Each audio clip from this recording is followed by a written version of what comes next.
Welcome back, everyone, to the channel, Confessions of the Elderly. My husband and I worked overtime and didn't get home until 9 p.m. My sister-in-law dumped our dinner for the dog and smirked. "If you don't know when to come home, then go hungry." My husband responded with one calm sentence that left everyone speechless. That night, when my husband and I arrived home, the clock was nearly 9 o'clock. As I stepped out of the elevator, my legs felt heavy and my back ached as if I'd been carrying a sack of rocks. My husband, Kwan, was no better off. His shirt was wrinkled from a long day, his collar was soaked in sweat, and his hands were still stained with machine oil. My company was undergoing end-of-month finalization, so the accounting department had to stay late to review every invoice and debt. Meanwhile, the factory where Kwan works had an unexpected breakdown on the packaging line. He had to stay with the technical team, fixing it nonstop from the afternoon until nearly 8 o'clock. The two of us finally managed to text each other a short message. "Are you done yet? Let's go home together." Before leaving the office, I messaged the family group chat that we were working overtime and wouldn't be home until nearly 9 o'clock. "Could you please save us some dinner?" The message clearly showed 2 read receipts. My mother-in-law had seen it. Sister-in-law Duyen had also seen it, but no one replied. At the time, I didn't think much of it. I just assumed everyone was busy eating or watching TV and couldn't respond yet. On the way home, I told Kwan that a bowl of hot rice and some soup would be enough. We would just eat, shower, and go to bed early. Kwan heard me and just gave a tired smile. He was so hungry today that even rice with fish sauce would have tasted good. But as soon as we opened the apartment door, I immediately heard the sound of water splashing on the balcony. The scent of hot rib soup drifted in with the breeze, making my stomach churn even more. I walked quickly through the living room and saw Duyen carrying a stainless steel pot, tipping it into a plastic basin at her feet. In the basin was the neighbor's yellow dog, who often visited because Duyen used to feed it. There was quite a lot of rib soup left, still containing several pieces of meat and potatoes, and next to it, a bowl of braised pork she had also dumped out. I stood frozen for a few seconds before asking, "Duyen, why did you throw all the food away? My husband and I haven't eaten anything yet." Duyen turned to look at me, a faint smile still on her lips, showing absolutely no remorse. She wiped her hands on her apron and replied calmly, "If I didn't throw it out, what was I supposed to do with it? Dinner was cooked since the afternoon, only now do you know your way home." I tried to keep my voice calm, saying I had messaged earlier that I was working overtime. "I only asked you to save a little bit for us." She immediately sneered, her voice full of sarcasm. "If you don't know how to come home on time, then go hungry. This house isn't a restaurant where people have to hold food for you until midnight." That statement left me speechless. I looked at the basin of food on the floor and saw the broth still steaming. The food was clearly still hot, not spoiled or old as she wanted to imply. On the living room table, there were still scattered dishes, a plate of chicken bones, several empty soda cans, half a plate of peeled oranges, and a dipping bowl that hadn't been cleared. Just by looking, it was clear the whole family had just had a full meal, with plenty left over. My mother-in-law, Mrs. Hong, was sitting on the sofa watching a music program. She heard the conversation but didn't turn around right away. Only when I asked again did she speak slowly. "She cooked since this afternoon, waited forever, and you two didn't show up. People get tired too, she's not a servant." I looked at her in surprise. "I didn't ask her to wait for me. I only asked her to save a portion of rice, Mom." Mrs. Hong frowned, her voice turning annoyed. "If you two work, you should know when to finish. Always obsessed with work, not caring about family meals, and now you come home and blame others." Vin, Kwan's older brother, was sitting in the chair next to her, his eyes still glued to his phone. He didn't stop his wife but instead threw in a half-joking, half-serious remark. "You two earn such high salaries, you have plenty of money to eat out. What's one meal worth that you're making such a fuss?" Hearing that, all the exhaustion in my body suddenly turned into self-pity. I didn't begrudge a bowl of rice, nor was it because I couldn't afford to buy food. What hurts me most is that in our own home, after an exhausting day at work, my husband and I are treated like outsiders. I was about to speak up, but Kwan gently took hold of my wrist. He didn't look at me, just gave my hand a light squeeze as if telling me not to say anything more. I turned to see my husband's face remain calm, but his jaw was tightly clenched. Kwan set his tool bag on the floor, looked straight at Duyen, and asked slowly, "Are you sure you can just throw away our food in this house whenever you want?" Duyen crossed her arms, assuming Kwan would just brush it off like always, so she acted even more defiant. She said, "Ever since I moved here, I handle the cooking. If you don't follow the schedule, that's on you. Does the whole family have to serve the two of you?" Kwan was silent for a few seconds. The living room suddenly grew so quiet that only the faint sound of the TV remained. Then, he pulled out a chair to help me sit down before turning back to speak in a very soft voice, without any shouting. "So from tomorrow, you two will provide for your own meals and find another place, because this apartment is my wife's private property, not yours." The smile on Duyen's face froze instantly. Vin looked up sharply, the phone in his hand nearly falling to the floor. My mother-in-law also turned completely around, looking at Kwan as if she had misheard him. As for me, standing beside my husband, I felt both stunned and choked with emotion. For over a year now, Kwan had always urged me to be patient to keep the peace. But that night, seeing our meal being dumped for the dog, he finally understood that our tolerance had been seen by others as weakness. And I knew his words just now didn't just end a meal. They started a confrontation that no one in this family could avoid anymore. After what Kwan said, the entire living room fell into a suffocating silence. Duyen stood motionless by the balcony, her face turning from red to pale. Perhaps she never expected her brother-in-law, who had always been so patient, to speak so bluntly right in front of the whole family. But that shock only lasted a few seconds before she changed her expression, shifting from defiant to pitiful, then turned to grab my mother-in-law's arm, sobbing, "Did you hear that, Mom? Just because of one meal, Kwan wants to kick my whole family out onto the street. My husband and I are only relying on him because we're struggling. Now that they have money, they look down on us like we're nothing." My mother-in-law's face darkened the moment she heard that. She looked at Kwan with a voice full of anger and reproach. "Vin is your own flesh and blood, your brother. When you were young, he gave you everything from clothes to books. But now that he's hit a rough patch, are you already so quick to wash your hands of him?" Kwan didn't answer right away. He stood still, his gaze heavy. I knew those words hit my husband right in his softest spot, because since he was little, he has always respected and been grateful to his brother. It was also because of that bond that for over a year, my husband and I have often turned a blind eye. Watching everyone bickering, I suddenly remembered the day Vin's family dragged their suitcases into this apartment. Back then, no one thought things would end up like they have today. I bought this 3-bedroom apartment before I got married. It wasn't a gift from the sky, nor was it an asset I acquired through marriage. For nearly 8 years of working, I saved every penny, cut back on fun, limited my spending, and took out a bank loan just to afford the deposit.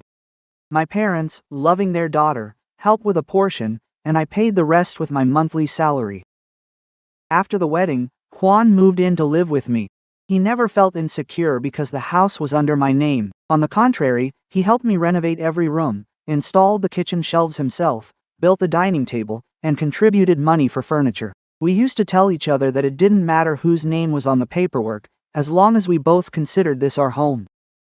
Life back then wasn't wealthy, but it was peaceful. I worked in accounting, Kwan in engineering, and our income was enough to pay off debts, covering living expenses and saving a little bit.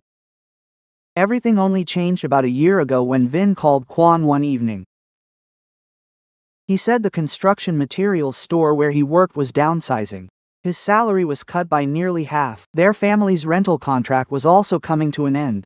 While the landlord demanded a rent increase and a 3-month deposit, Vin sighed, saying he couldn't come up with such a large sum. Not long after, Duyen called me directly. She cried a lot, saying that Jia Bao was about to start the new school year, and moving far away would mean changing schools, which would affect him. She said she only wanted to stay for 3 months, waiting for Vin to stabilize his job before moving out immediately. I still remember her words vividly. "Don't worry, Wah. I know this is your house. We will only stay for a while, and I will contribute fully to the electricity, water, and food expenses. I will never make things awkward for you."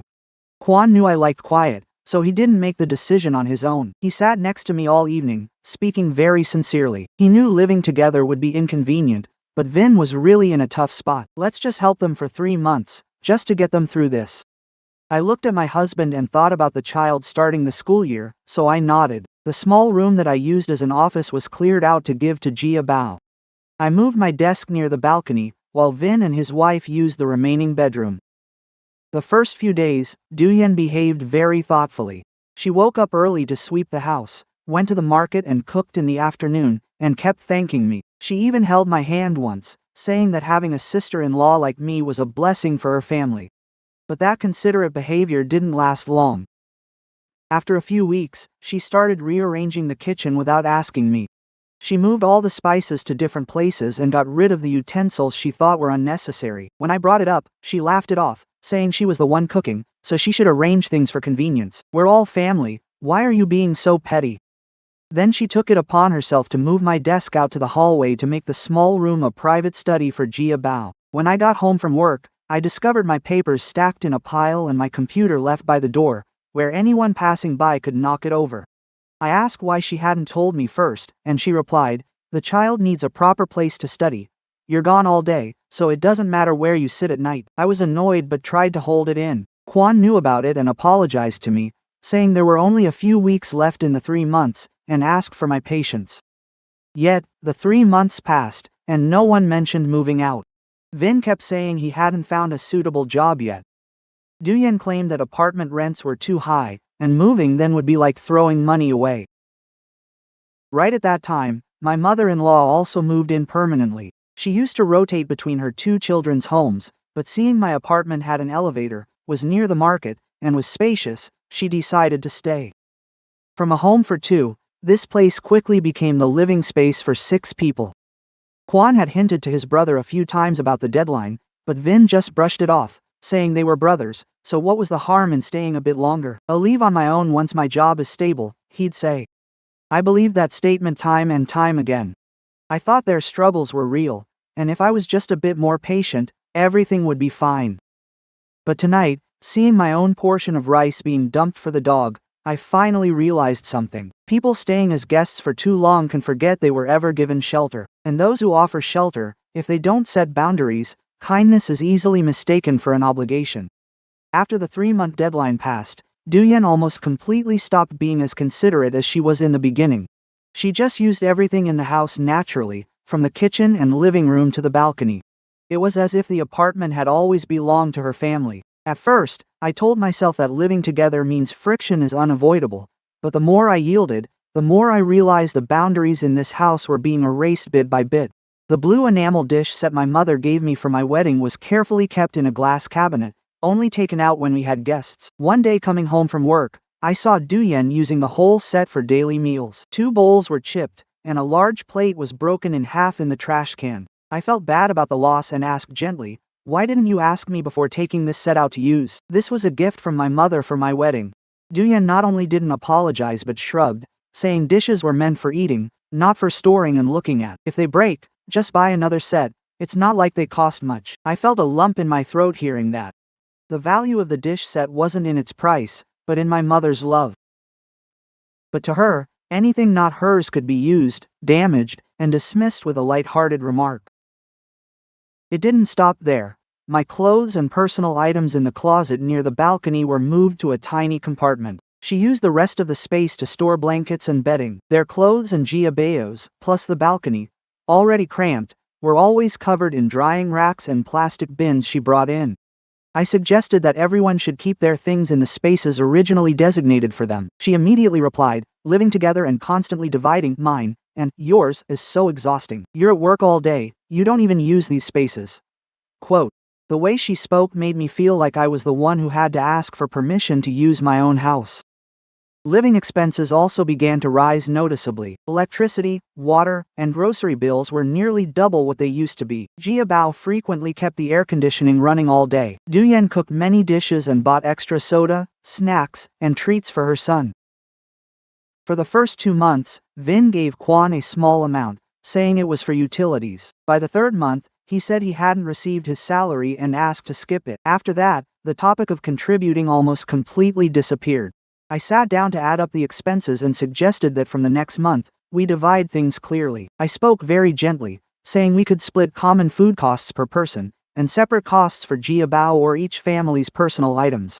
Duyen immediately changed her expression, asking if we really had to track every box of milk or pack of cookies a niece or nephew eats. If it had to be calculated that closely, she couldn't deal with it. My mother-in-law, sitting nearby, Also told me I shouldn't be petty with a child. And so, those expensive boxes of milk, the beef, seafood, and fruit she bought specifically for her son continued to be added to the shared grocery bill. Yet when I bought some food to take to work, she would say I only knew how to look out for myself. Kwon understood I was tired, but still urged me to try and endure a little longer. He said Vin just found some trial jobs and might have a more stable income soon. Each time it happened, I would look at the awkwardness on my husband's face and swallow the words I wanted to say. I didn't want them to fall out because of me, and even less did I want my mother-in-law to think I was narrow-minded. So, I continued to contribute to household expenses and buy rice, cooking oil, and other necessities for the house. But to cover the home renovation loan and expenses for 6 people, Kwon and I had to take on extra work. I often brought paperwork home to do at night, while Kwon signed up for overtime whenever the factory needed it. We had less and less time to rest, while those living off us slowly started to take that sacrifice for granted. Seeing that we were often home late, sister-in-law Dooyeon began using meals to show her attitude. Some days she would cook just enough for 4 people, saying she didn't know if we were eating at the company. Other days she would leave very little, just some cold rice and leftover soup. When I asked, she would reply, "Whoever gets home on time gets served. The whole family can't wait for you two forever." In front of my mother-in-law, she would tell a completely different story. She would complain that she spent all day shopping, cooking, and cleaning for her brother-in-law's house without being appreciated. Once, she even intentionally said loudly that being here was no different from working as an unpaid maid. They just come home to eat, while I'm run off my feet. After hearing it so often, Mrs. Hong eventually started blaming me. She said that no matter how busy a woman is, she must look after the house and shouldn't just rely on her salary and leave everything to her sister-in-law. I wanted to explain that I did laundry every morning and clean on weekends, but I stopped myself. The more I explained, the more it would look like I was just seeking credit. One afternoon, I had a headache and asked to leave work early. As soon as I opened the door, I heard Dooyeon talking on the phone out on the balcony. She was laughing happily, sounding smug, saying they didn't have to pay a cent in rent here. Electricity, water, and food are all covered by my brother-in-law and his wife. We save tens of millions each month. Why on earth would we leave? I stood behind the door, my entire body turning cold. Those words were completely different from the miserable appearance she put on and the times she cried, saying her family had no money left. Turning around and seeing me, she started, then quickly laughed. "I was just joking with a friend, don't overthink it." I didn't answer, but her flustered expression started to make me suspicious. Perhaps Vin's family wasn't as destitute as they claimed, unable to afford their own place. That evening, I had a straightforward talk with Kwon. I asked him to agree on a specific move-out date with his brother. We couldn't just keep waiting indefinitely. Kwon was silent for a long time before agreeing, but he asked me to wait until the end of Jiabeo's school term so the boy wouldn't have to change schools mid-year. I softened once again because of that reason. It was our hesitation that made Dooyeon even more confident. Not long after, when an acquaintance visited, she brazenly introduced, "This is my husband's family home." She even pointed at me and said, "My sister-in-law lives here, but she works all the time, so I handle most of the housework." I was standing right there, yet she never mentioned that the apartment was my property, nor that her family was staying for free. In the eyes of outsiders, she had become the lady of the house, while I seemed like a daughter-in-law who didn't care about the family. From that moment on, I understood that Dooyeon wasn't just taking up space and money.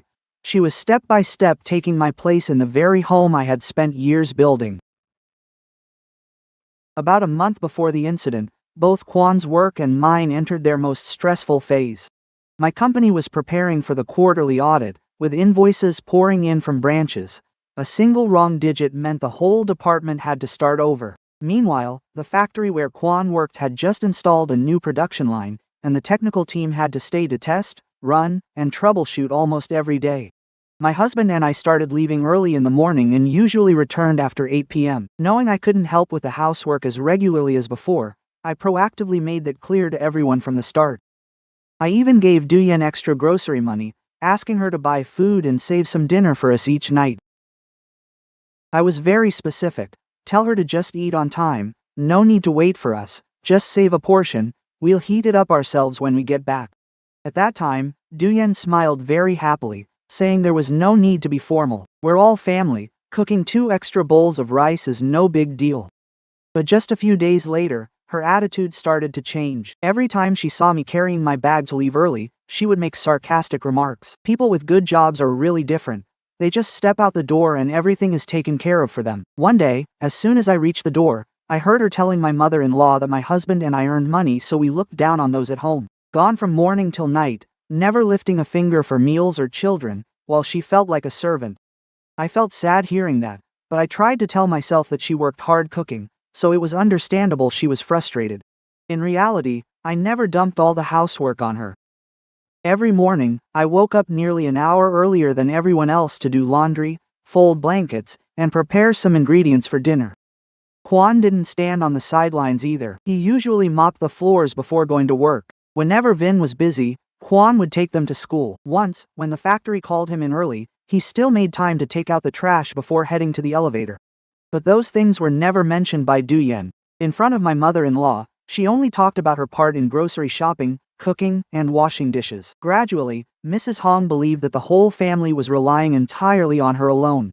The real conflict started with a food container in the refrigerator. That day, I got home earlier than usual because the company had a power outage. On the way home, I stopped to buy some chicken breast, eggs, and vegetables to prepare lunches for the next 3 days. I divided the food into containers, labeled them clearly, and placed them in a separate shelf. The next evening, when I opened the fridge, I discovered 2 containers had disappeared. I asked the family, and Du Yan nonchalantly said she had given them to an acquaintance who had just recovered from an illness. I was stunned. Those were things I bought specifically to prepare my lunches. Why did you take them without asking me?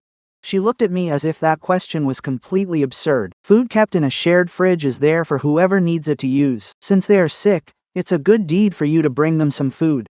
I tried to stay calm, saying doing good deeds with your own things is fine. But this is what I've already portioned out, and I have to take it to work.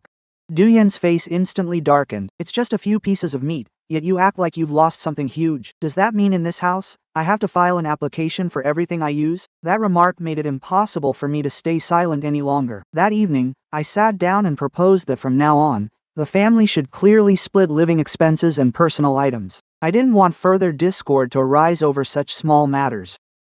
I wrote down every expense: rice, electricity, water, common groceries, and items bought individually. I spoke very gently, explaining that listing it makes everyone feel comfortable. It's not that I'm calculating, but living costs have increased too much lately. Du Yan immediately pushed the paper aside, harshly saying that I clearly wanted to kick them out. What's the point of splitting every bottle of oil and bag of rice? My mother-in-law heard this and sided with her. She said there are only a few of us, yet I act like a stranger, and since Du Yan cooks for everyone, counting every penny makes life hard. She didn't know that for nearly a year, Vin's family had contributed less than 2 months of living expenses. The remaining costs were almost entirely covered by Quan and me. I intended to speak up, but Quan gently pulled my hand, signaling he would find a way to talk to his brother privately. This time, Quan no longer viewed these things as mere minor conflicts. He quietly checked the funds Vin had transferred and remembered a time his brother accidentally revealed a notification for a large deposit on his phone. Quan asked directly, "You said you had no income, so what was that money you received the other day?" Vin looked flustered for a moment and explained, "That was money I borrowed from a friend to pay off an old debt." Du Yan, who was nearby, immediately jumped in, her eyes turning red. "Are you now investigating our bank accounts too? It's humiliating enough that our family is struggling, and now we have to be interrogated like criminals." She cried as she spoke, causing my mother-in-law to turn and blame Quan.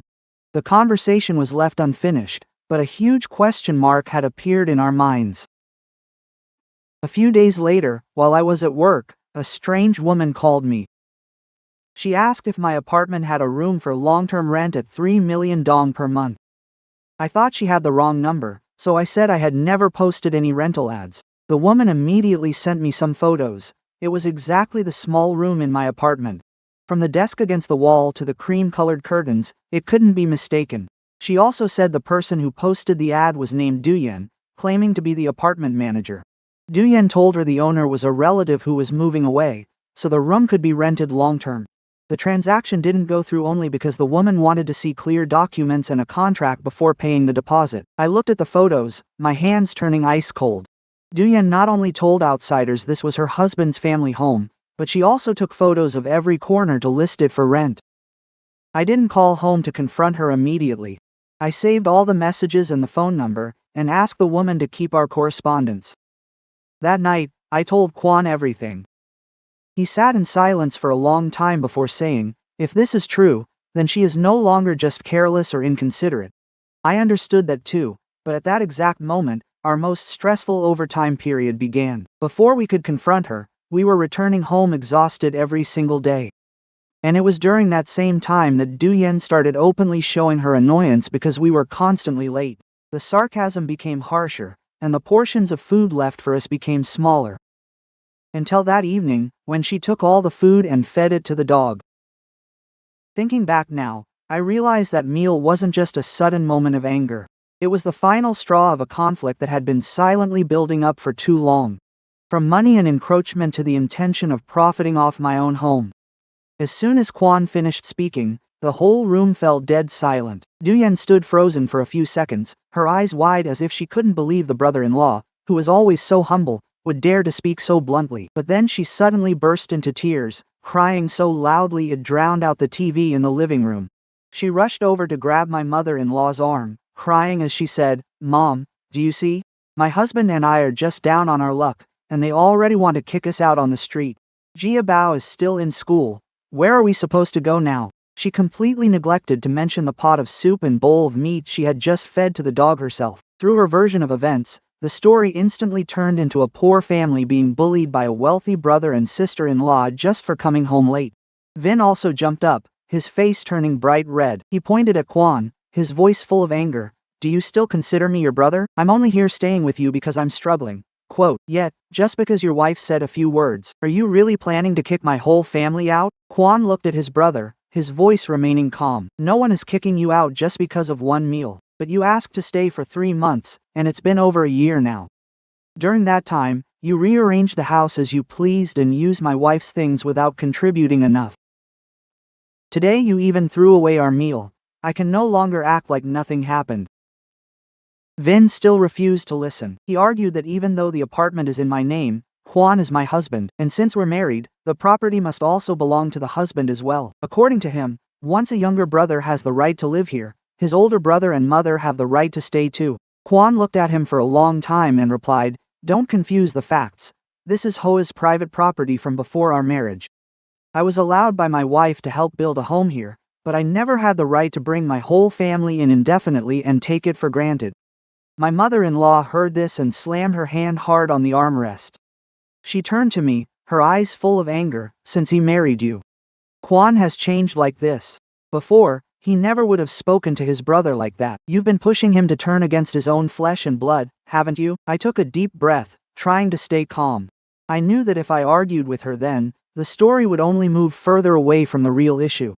So, I didn't defend myself, but simply looked straight at Duyen. I asked her if she knew my husband and I were working overtime and had kindly asked her to save us some dinner. "Then why did you deliberately throw it all away?" Duyen wiped away her tears, immediately switching to a cold tone. "I did that so the two of you would learn to respect the person at home. I cooked since the afternoon, and everyone else ate on time. Only you two think you can come back whenever you want. If you don't learn this lesson, just treat me like a servant from now on." Quan pointed toward the balcony, where the dog was still bowing its head to eat from a plastic bowl. He spoke slowly, saying that teaching others doesn't mean taking food bought with their money and throwing it away. "You could have chosen not to cook, or told us straight from the start, but you accepted grocery money from Wa, knew we hadn't eaten yet, and still did that. That isn't teaching, that is intentional humiliation." Caught in the truth, Duyen looked momentarily flustered, then immediately made up another excuse. She said the pot of soup had been sitting out since the afternoon and smelled, and the meat wasn't good anymore either. She was afraid that if she kept it and we ate it and got a stomachache, she would be blamed in the end. I walked straight out to the balcony and leaned down to check. The soup was still warm, and the aroma of the ribs and potatoes was still very clear. The bowl of braised meat just dumped out still had its color and showed no signs of being spoiled. I turned back and asked, "The food is still hot like this, yet you claim it's spoiled?" Before Duyen could answer, Jia Bao stepped out from the room. The boy must have heard the adults arguing, so he stood timidly by the door with a frightened look. He looked at his mother and whispered, "Earlier, you told me to get a container to put the food in the fridge, remember? The whole living room turned to look at the boy in unison. Jia Bao continued, completely unaware of how serious his words were, but after Mom read Aunt Hoa's message, Mom said not to save it anymore. Mom said to just feed it to the dogs so that you and Uncle would know to come home early next time. Duyan's face changed instantly.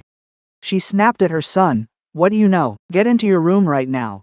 Quote, Jia Bao was startled. His eyes welled up with tears, and he ran inside. Vin, at this moment, also began to look at his wife with a different expression. He asked quietly but full of suspicion, "Did you really do that on purpose?" Duyan did not answer directly but turned to blame him for not knowing how to protect his wife. She said she had worked hard all day, only to be questioned by her own husband siding with an outsider. Quan did not let the conversation go in circles. He pulled up a chair and sat down, his voice much more decisive. "Starting tomorrow, our food expenses will be separate. You will buy your own groceries and look after yourselves. Within 7 days, you must provide a specific moving plan." My mother-in-law immediately objected. How can they manage in just 7 days? Quan looked at her, his voice still maintaining respect. "I am not asking them to move out tonight. I am giving them time to make arrangements. But this time there must be a clear date, no more empty promises." Vin tried to speak further, but Quan cut him off, saying that if they still had no plan after 7 days, he would ask them to return the room. "This is the final limit."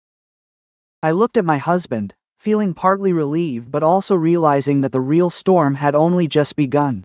Duyan remained silent, but her eyes showed no sign of remorse. It was the look of someone calculating another way to turn the situation around.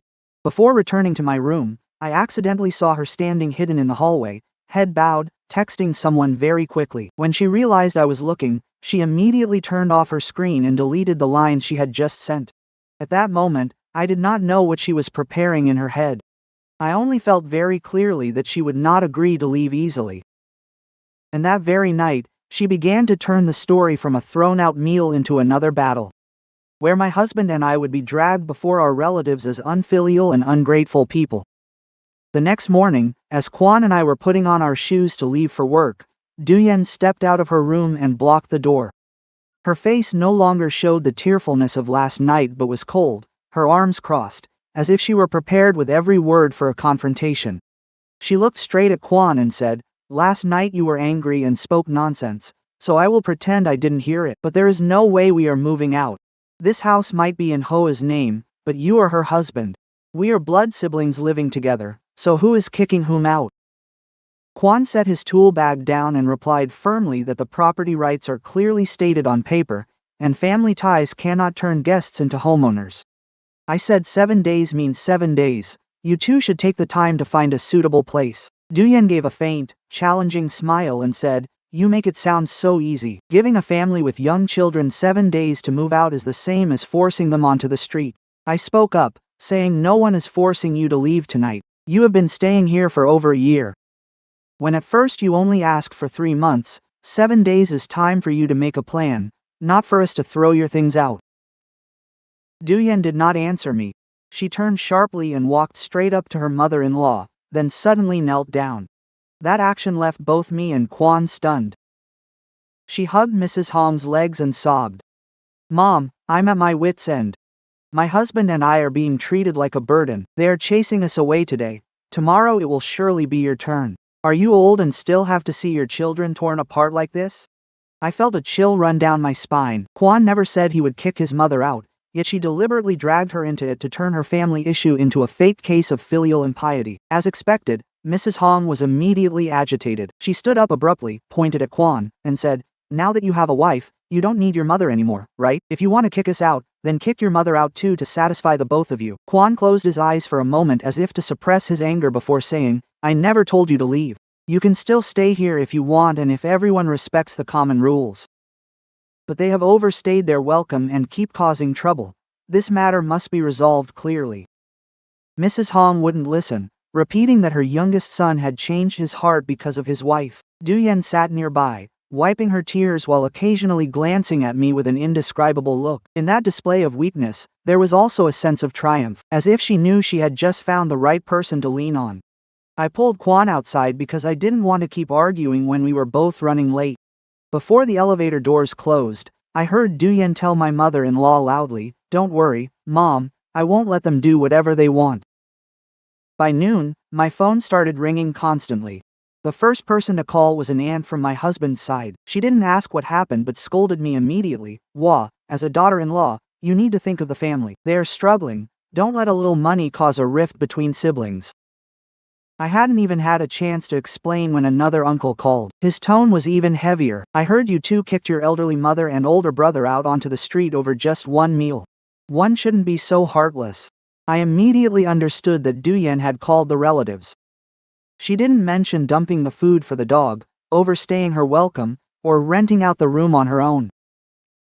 She only kept the parts that favored her and painted us as people who turn our backs on family once we get rich. Quan also received quite a few calls. At first, he tried to explain, but the more he spoke, the more it was dismissed as making excuses. Some even messaged that if he didn't retract the eviction, he shouldn't bother showing his face to the family again. That evening, when Quan and I arrived home, there were several pairs of strange shoes at the door. Stepping into the living room, I saw 5 relatives occupying all the chairs. No one had warned us, and no one asked if it was a convenient time to visit. Mrs. Hong sat in the middle with a sad expression. Duyen sat right next to her, her eyes red but her demeanor very calm. Vin hung his head in silence, as if everything was being decided entirely by others. An older uncle spoke first. Now that you two are back, sit down and let's talk. Family matters must be resolved with proper order and respect. Quan pulled a chair out for me and sat beside me. He asked point blank, do you want to hear the story from the beginning, or did you just come to force us to apologize? The atmosphere suddenly grew tense. The uncle hesitated briefly but still insisted that, no matter what, siblings shouldn't kick each other out. The house is so big, what would you lose by letting them stay for a few more years? Don't let outsiders laugh at the whole family. An aunt turned to me, her voice sounding persuasive but full of pressure. Wah, as a daughter-in-law, you should know how to be patient. A clever woman is one who knows how to keep her husband, and keeps harmony among her husband's siblings. I heard it and felt only bitterness. For over a year, I have endured everything, but in their eyes, no amount of patience is ever enough. I will not argue emotionally. I looked directly at Duyen and asked her to tell everyone how long her family had been living here. She replied softly, more than a year. I continued, in that year, how many months of living expenses have you paid? Duyen's expression changed instantly. We're family, yet you talk about money like a stranger. I did not let her steer the conversation elsewhere. I asked, then how do you explain taking photos of the apartment and renting rooms to outsiders for $3 million a month? The entire living room went silent. Duyen turned pale for a moment and then immediately reacted. What nonsense are you talking about? Who rented out your house? Maybe they called the wrong number. You're using that as an excuse to kick us out. I looked at her, stunned that she could still lie so smoothly at this point. She even turned to everyone, her voice full of resentment. Do you see now? They want to kick us out, so they can make up anything. Quote. A few people began to look at me with suspicion. Right then, Juan took out his phone, placed it on the table, and said, if everyone is here to judge, then please listen to the end. He pressed play on the call recording I had saved. From the phone speaker came a woman's voice clearly confirming that the person posting the ad named Duyen quoted $3 million a month, sent photos of each room, and asked for a 1-month deposit to hold the spot. As she listened, Duyen's face grew paler and paler. Those who had just defended her also slowly fell silent. When the recording ended, Juan looked straight at her and asked, do you still want to say they called the wrong number? This time, Duyen could not answer immediately. The living room was deathly quiet. I knew the balance of the conversation had finally begun to shift. After the recording ended, no one in the living room spoke up right away. Duyen sat stiffly in her chair, her hands gripping the hem of her shirt.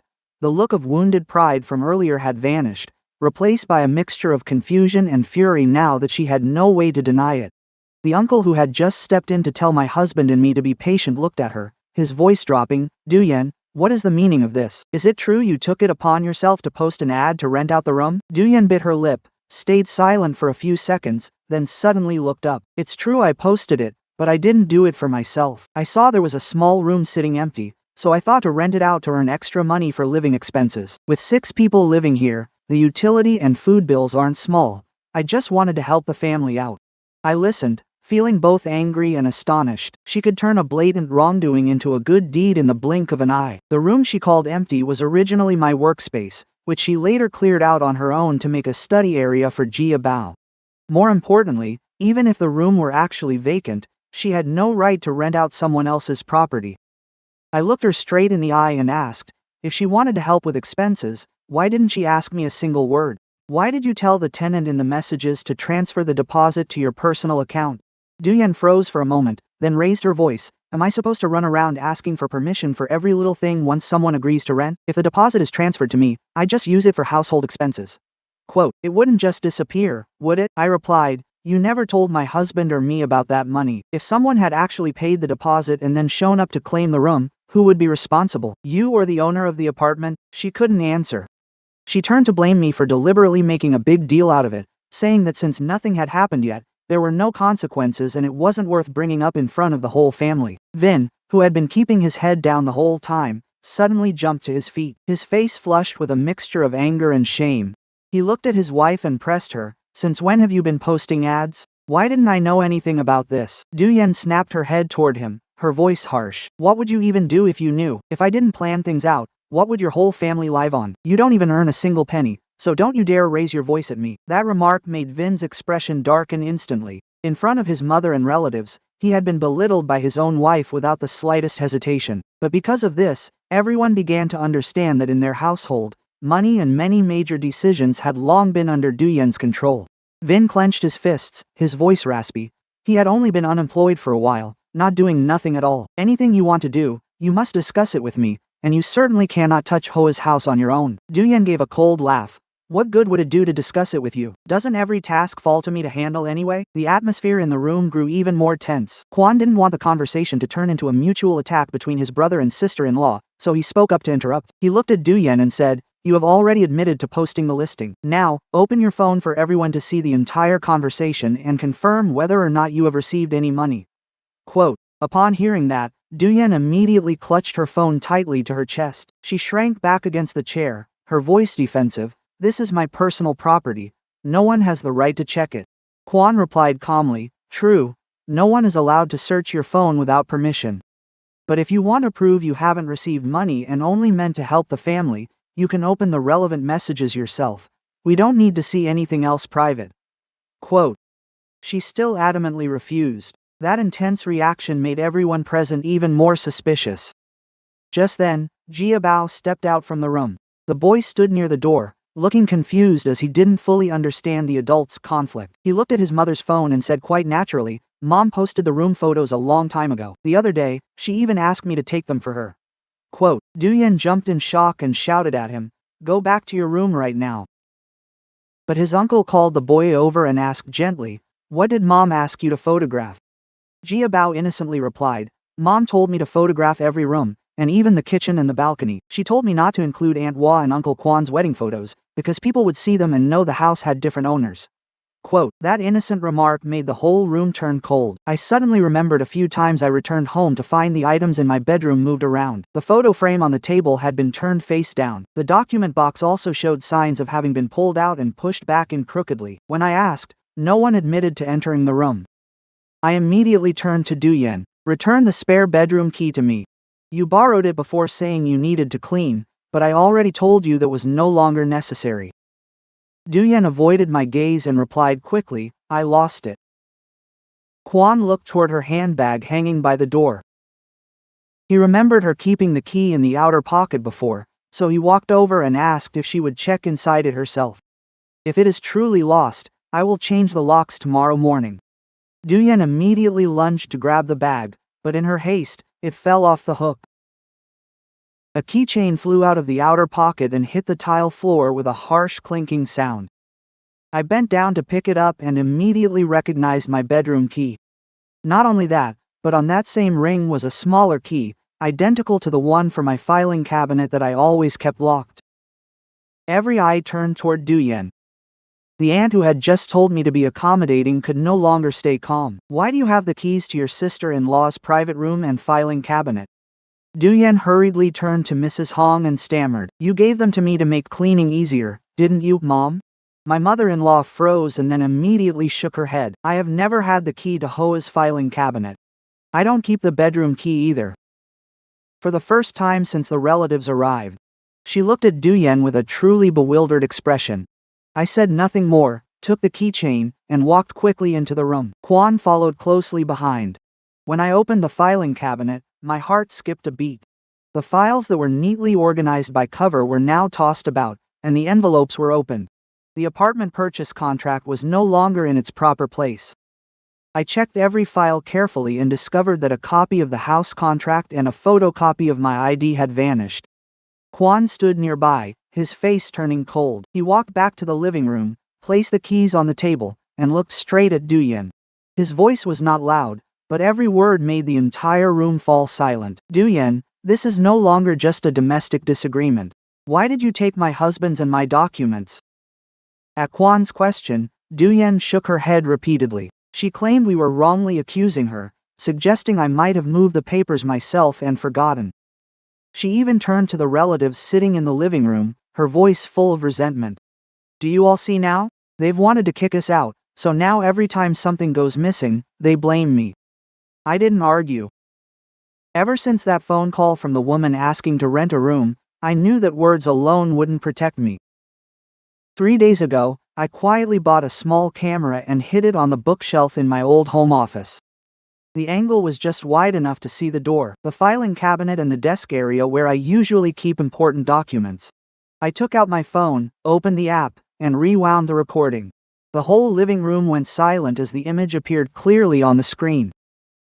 In the video, Duyen appears at nearly 10 a.m. When both Kwan and I had already left for work, she checked the hallway a few times, then used a key to open the door and headed straight for the filing cabinet. She didn't look like she was searching for something or cleaning up. She opened the specific locked drawer and took out the copies of the apartment deed and my ID. She rushed to the desk, used her phone to carefully photograph every page, then called someone. Her voice was low but still recorded quite clearly. I have the house papers now, just make sure your side keeps the file discreet. The owner is family, so no one will check. The entire room was stunned. Vin turned to look at his wife, his eyes full of shock. What kind of paperwork are you using these documents for? Duyen panicked for a second but quickly tried to make excuses. I just needed proof of residence to apply for a job. They require a stable address for me to have a chance at a long-term position.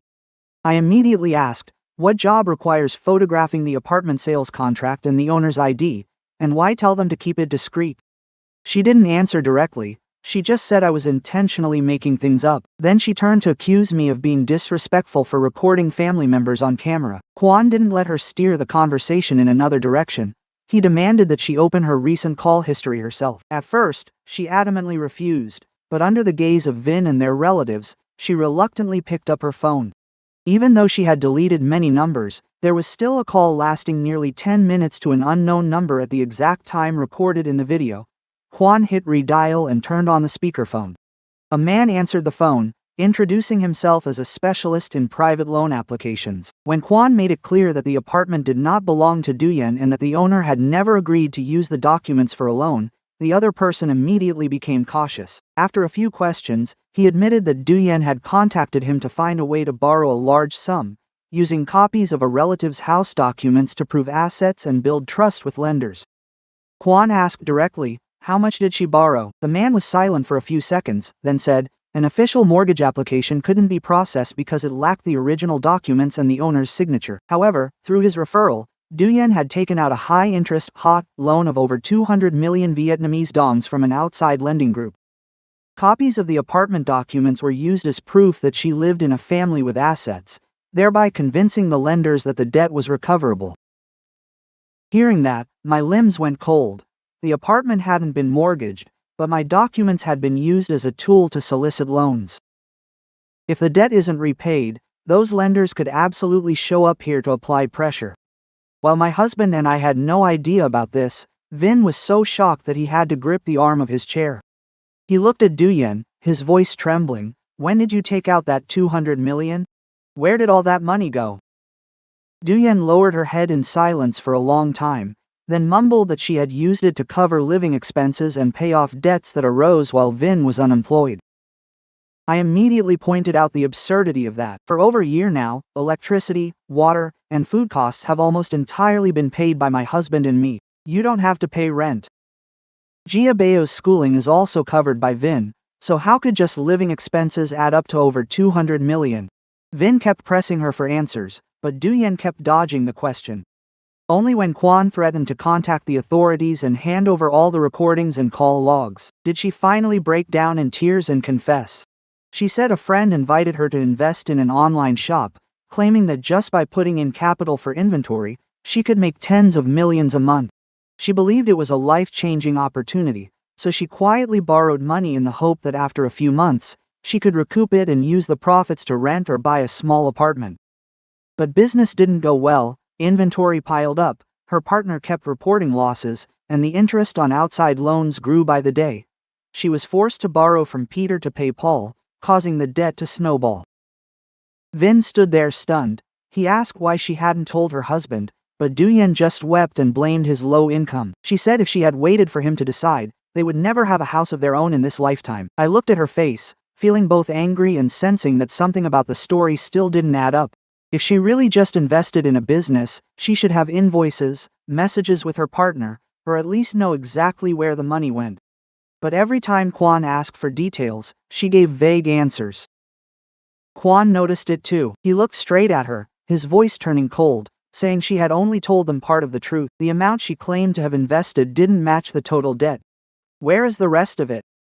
Duyen hung her head, her shoulders heaving, but she remained silent. Kwan placed his phone on the table and said each word clearly, "If you continue to hide the truth, I will hand all this evidence to the authorities tomorrow morning. By then, no one in this house will be able to explain things on your behalf anymore." Suddenly, Duyen snapped her head up and shouted, "If you want to throw me in jail, then go ahead and do it. But if something happens to me, don't expect anyone in this house to have any peace." Vin also signed some of the papers. It wasn't just me. That statement made everyone turn to look at Vin in unison. He stood motionless in the middle of the living room, his face deathly pale, and I realized that the loan of over 200 million was only the outermost layer of a much bigger secret that the couple still refused to reveal. After Duyen's statement, every eye in the living room turned toward Vin. He stood frozen, his lips moving as if to explain, but no words came out. Sweat began to bead on his forehead, even though the air conditioning was on quite cold. Kwan looked at his brother, his voice heavy. "What kind of papers did you sign?" Vin immediately shook his head. "I don't know, I only signed the papers Duyen gave me. She said she needed to complete a job application and proof of income. I had no idea it involved a loan." Duyen heard this and let out a cold laugh. That smile held no weakness, only bitterness and contempt. She stood up, walked quickly into the room, and returned with a stack of papers folded into quarters inside a small fabric bag. She threw the papers onto the table in front of her husband. "Don't pretend to be innocent. Whose signature is this?" Kwan picked them up to look, then handed them to Vin. It was a commitment letter stating clearly that both husband and wife were responsible for repaying the loan. At the bottom, there were full names and signatures of both Vin and Duyen. Vin hadn't even finished the first page when his face turned pale, his hand holding the paper shaking visibly. He stammered, "It is my signature, but at the time, you covered the top part. You just told me to sign the last line because the papers were urgent. I didn't know the content." Kwan could no longer keep his composure.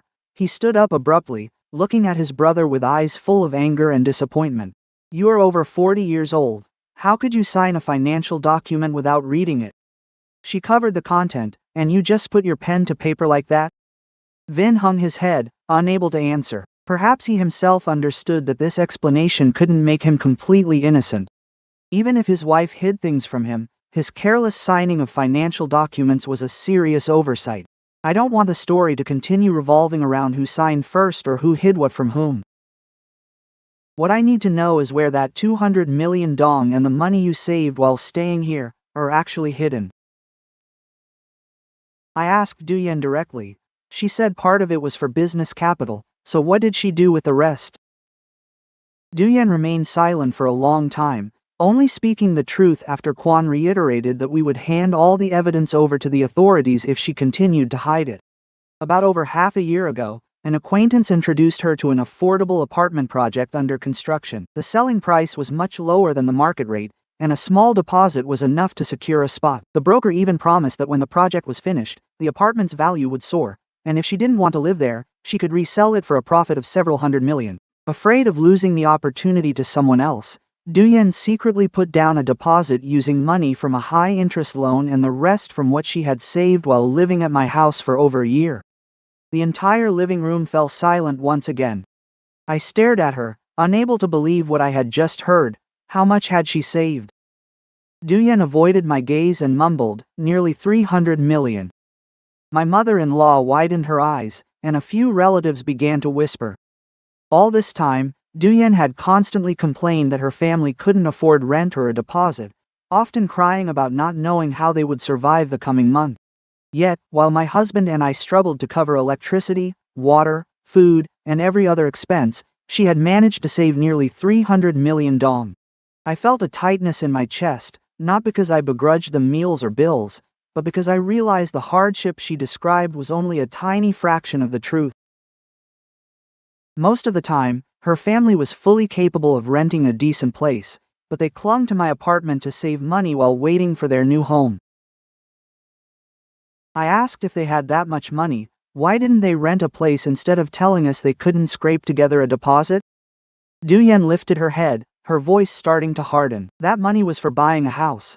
If we spend it on rent, when would we ever have our own apartment? You and your husband already have a home, so what is the harm in helping us save for a little while longer?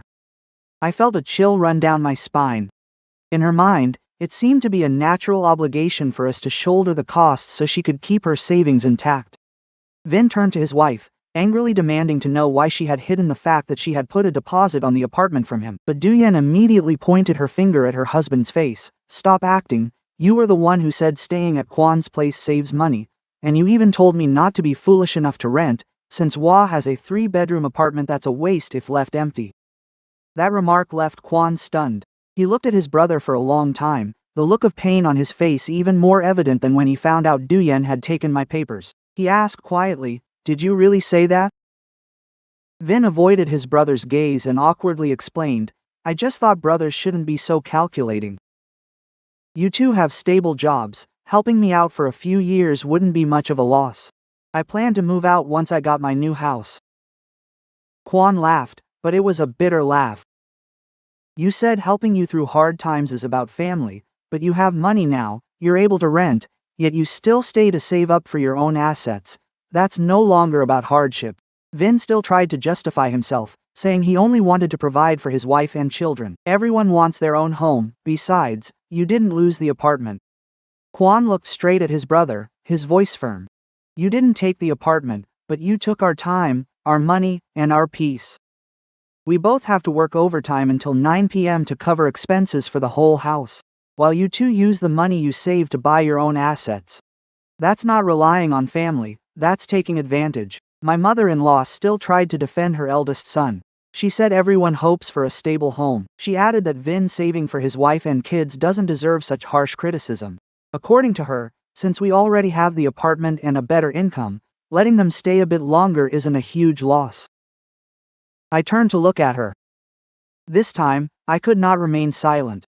I asked very slowly, "Mother, do you think it's reasonable for them to use our money to save for their own future?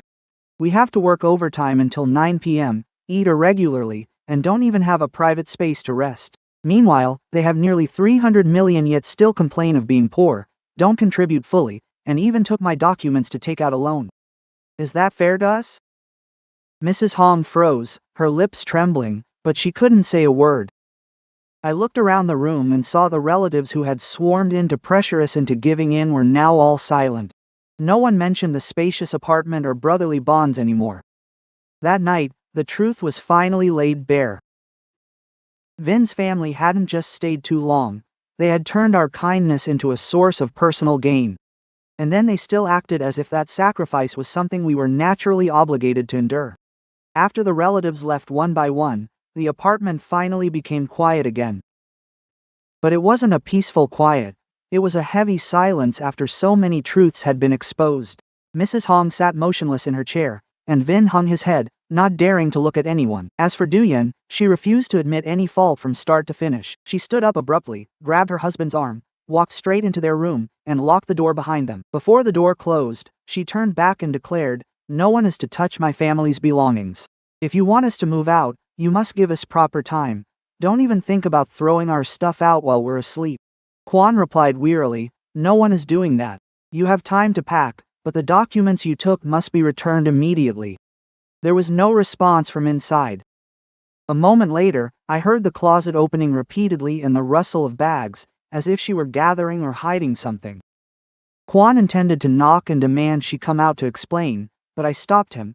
Everyone was already too tense, and confronting her at midnight would only make things worse.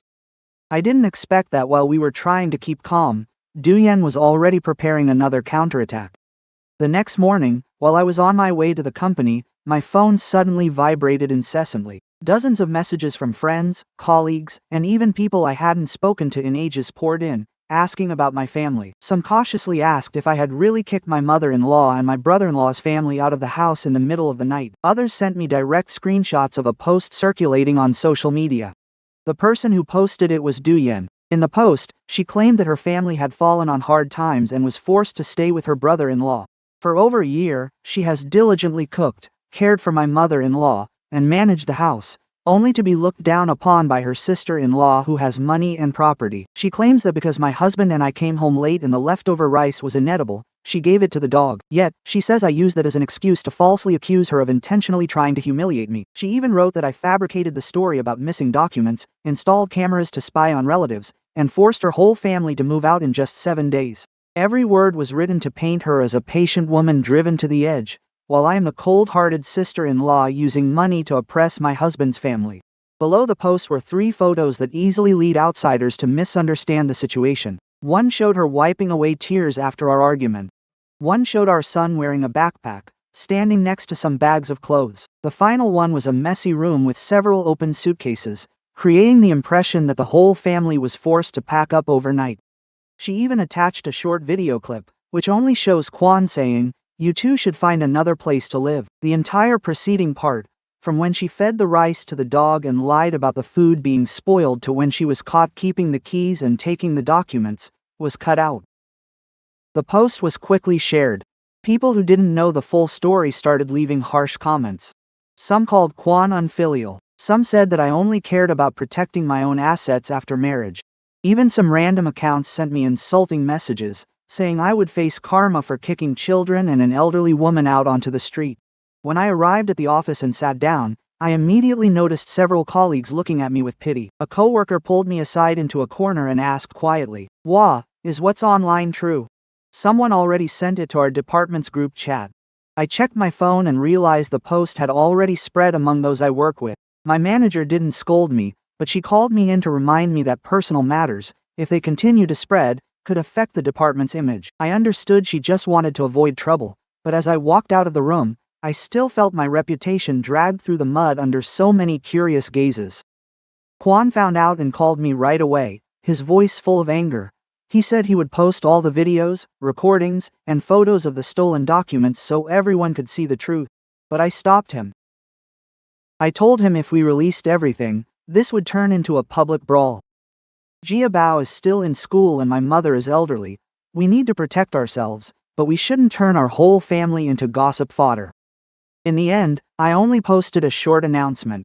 I wrote that the matter was being resolved based on concrete evidence. The information currently circulating is one-sided, and I hope people will stop sharing unverified content. I didn't mention anyone by name, nor did I make any offensive remarks. That calmness perhaps made Dooyeon even more anxious. She kept posting veiled status updates, claiming that rich people are good at hiding the truth and using the law to bully the weak. But before she could push the story any further, something else happened that very afternoon. Around 5 p.m., the building security called me to say 2 men were looking for Dooyeon. They refused to leave, standing right in front of the apartment door, demanding a face-to-face meeting. Kwon and I asked to leave work early. When we returned, we saw them standing in the hallway, causing a few neighbors to crack their doors open to watch. They weren't fighting or causing damage, but their attitude was very firm. One man said Dooyeon was past her payment deadline, her phone was constantly off, so they had to come to the address listed on the loan agreement. As soon as Dooyeon saw them, she turned to me and shouted, "Did you give them this address? You want to push me into a corner, don't you?" Quote, the man immediately pulled out his phone, opened a message thread, and said, "Nobody gave us the address. You sent the apartment number, the floor, and even insisted this was your family's permanent residence. Quote, he scrolled down a bit further and read it out clearly in front of everyone. You also said this apartment was about to be transferred to your name, which is why we believed you had the ability to pay. Now, let's clarify who the real owner is. Both Ms. Hong and Mr. Vin turned to look at Duyen. She stood frozen, unable to deny it because the message thread still clearly displayed her account name. Just when the situation was at its most intense, my phone rang. The caller was the woman who had asked to rent the room. Her voice was panicked, saying that after their first contact, Duyen called back to promise the room was under her management, so she transferred 10 million Vietnamese dongs to reserve it. She also said she would bring her relatives to pick up the room the next afternoon and was ready to pay the first month's rent.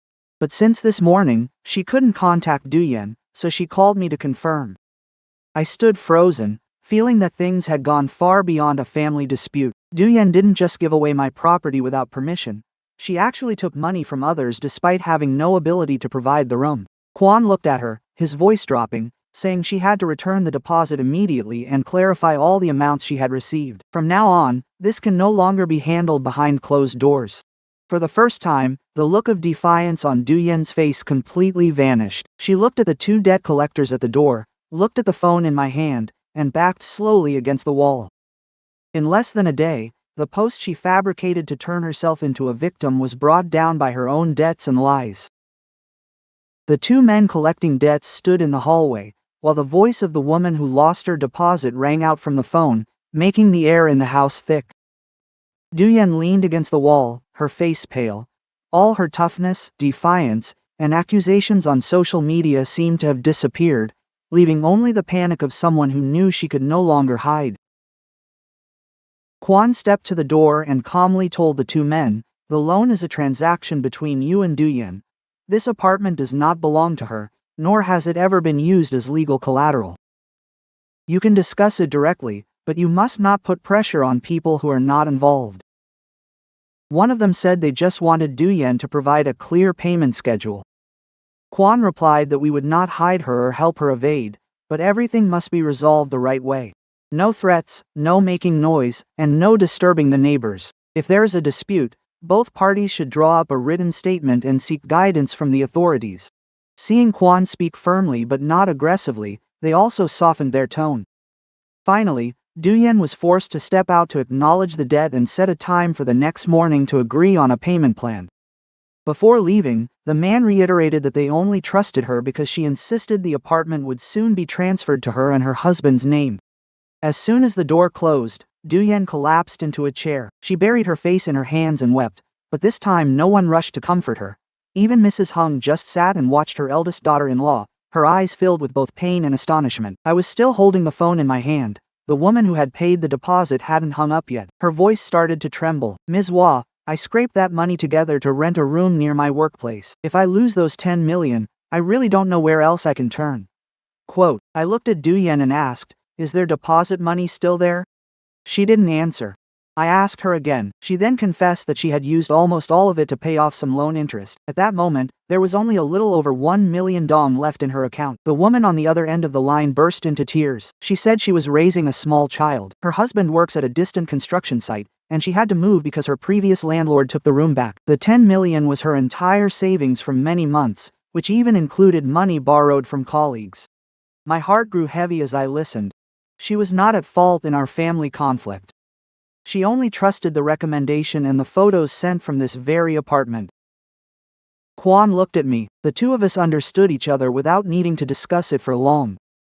He told the woman, come see us in person tomorrow, and we will refund the entire amount you transferred. Duyen will have to be responsible for paying that amount back to us later. Duyen immediately looked up. Why do you two have to get involved? This is my business, I will handle it myself.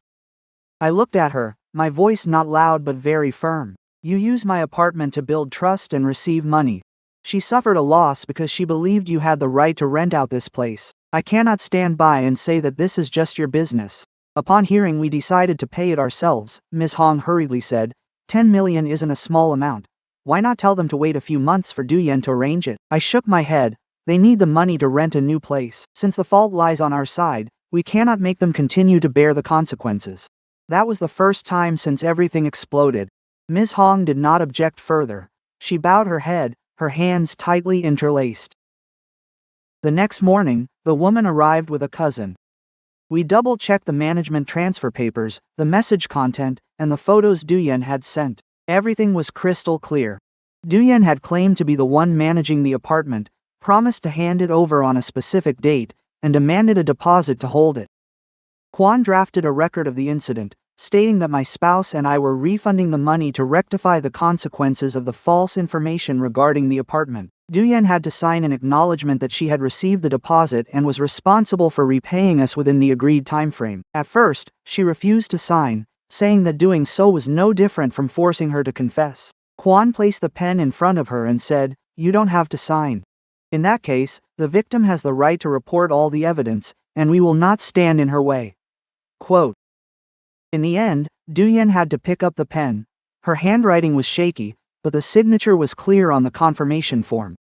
Upon receiving the full refund, the woman bowed her head to thank us. She said she didn't want to blow things out of proportion if it was resolved clearly, but she demanded that Duyen remove all listings and stop using the apartment's photos to transact with anyone. I agreed and asked Duyen to do it immediately in front of everyone. She had to delete the rental posts, send a correction message to those who had inquired, and confirm she had no authority to lease the apartment.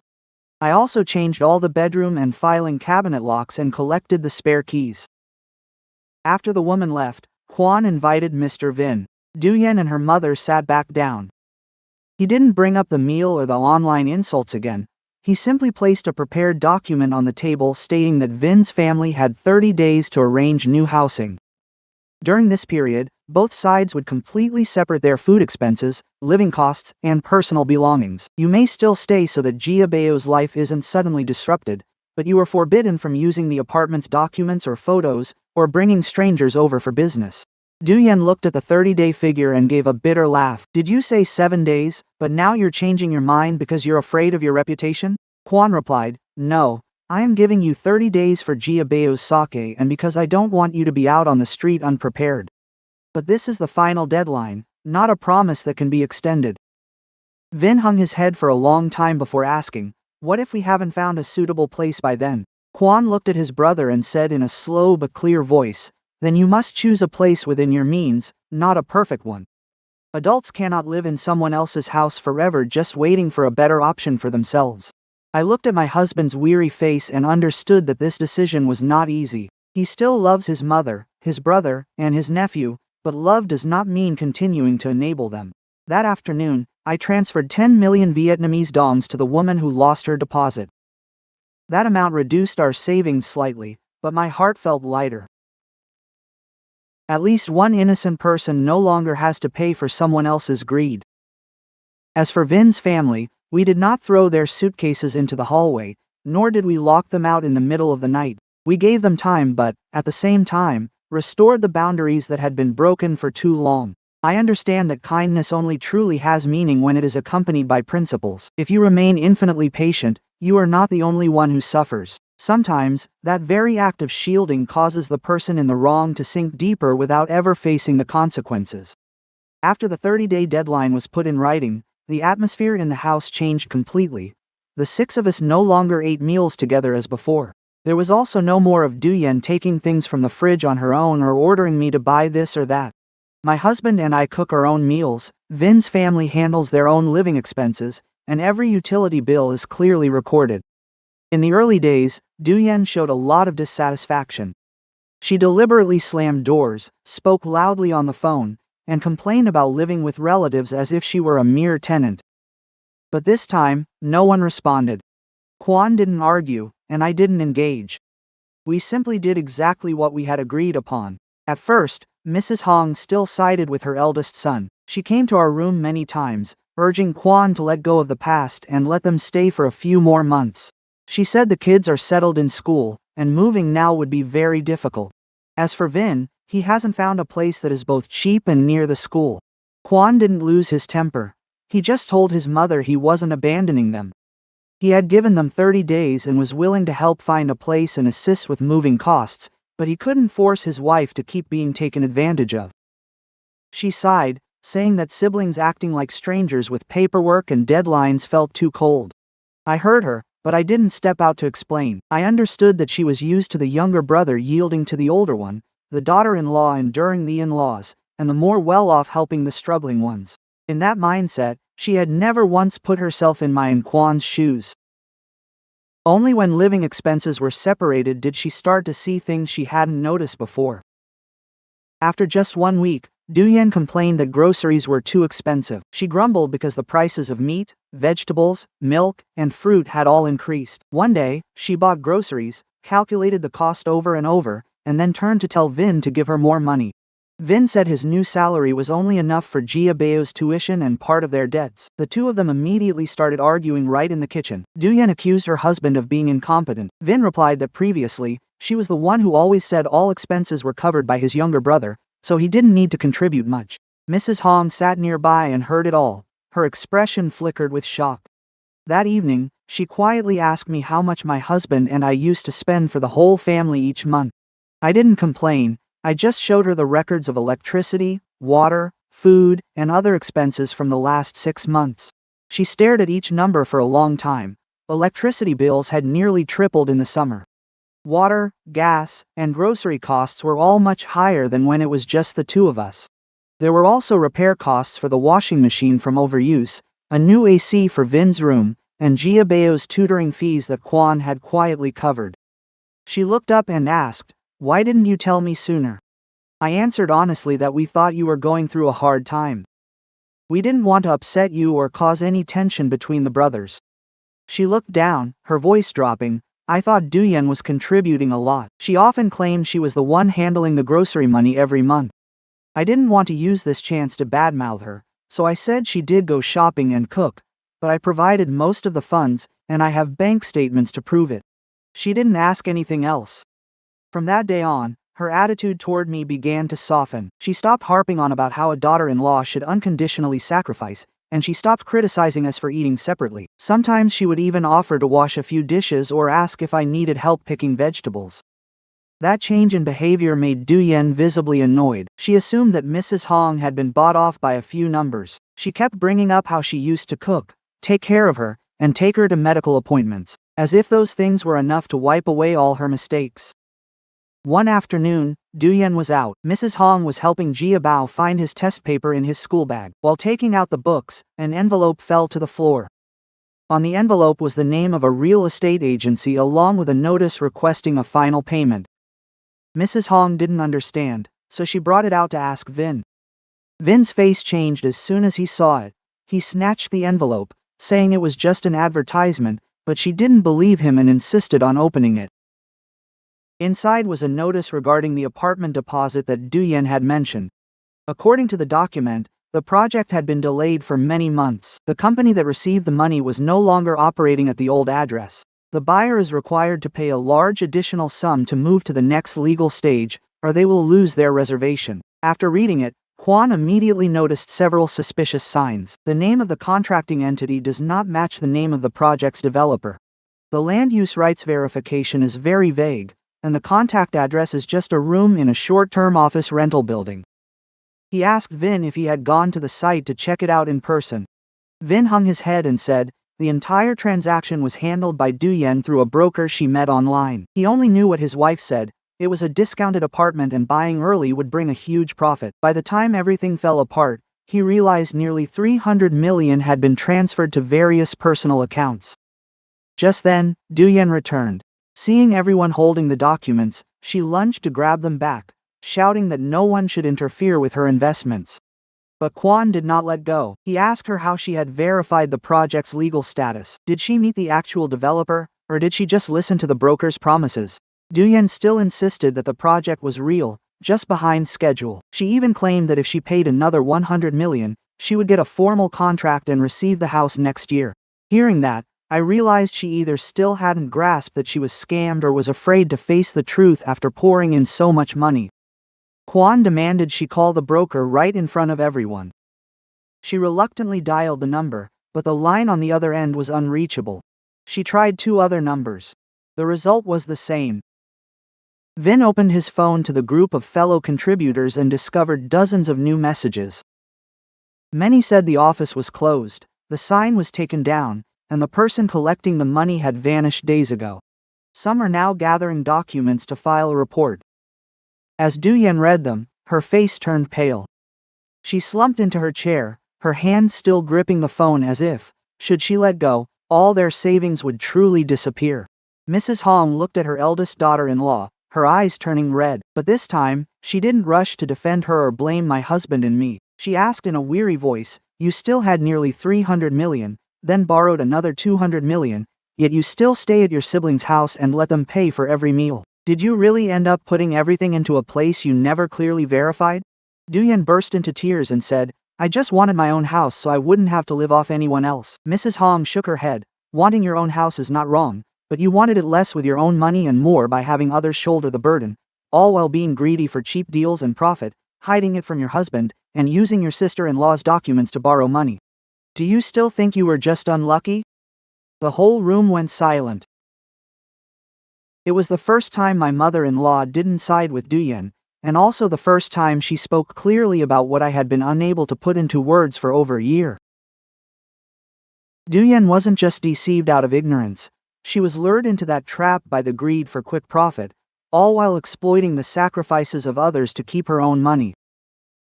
That evening, Mrs. Hong came to my room. She sat for a long time before saying, "I have unfairly blamed you for many things. I kept thinking you were calculating, but in reality, the one who didn't know better was me." I didn't tell her she was completely wrong, nor did I bring up the words that had once hurt me. I just poured her a glass of warm water and replied, "I don't need you to take my side. I just hope that from now on, everything will be seen from both perspectives." She nodded, her eyes reddening. In the living room, Du-Yen was still sitting in front of her phone screen, trying to call the numbers that had been turned off. The cheap apartment she once saw as a way to change her life had now become a massive void, swallowing nearly all her savings and leaving behind a series of debts. And the 30-day deadline kept ticking away, not stopping just because she had suffered another fall caused by her own greed. After knowing that the nearly 300 million was at risk of being completely lost, Du-Yen was nearly broken. For several days in a row, she no longer raised her voice or slammed doors as she did before. She sat aimlessly in front of her phone, sometimes calling the broker, sometimes messaging the group of fellow victims, but receiving only vague promises or signals that the number was unreachable. At times she held her head and cried, saying if she had known things would turn out this way, she wouldn't have taken out high-interest loans, she wouldn't have used my documents, and wouldn't have tried to hold on to this apartment for so long. But those regrets were still mixed with resentment.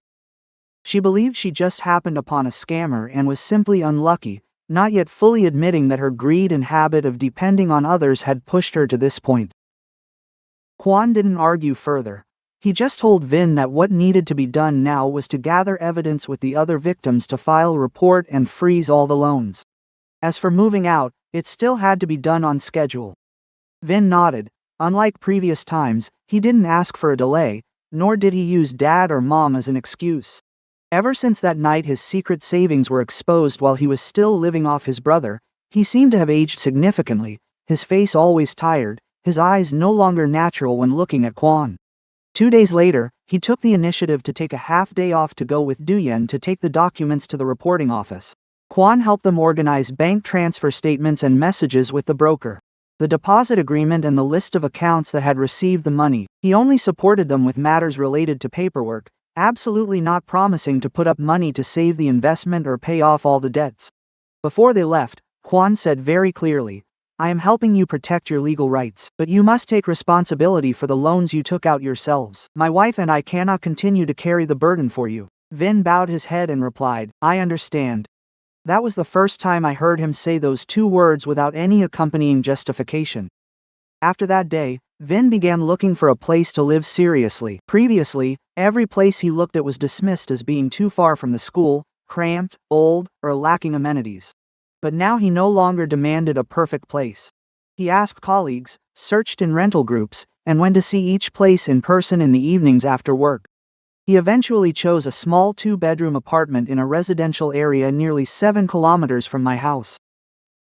It wasn't new, the living room was narrow, and the furniture was basic, but the rent was affordable.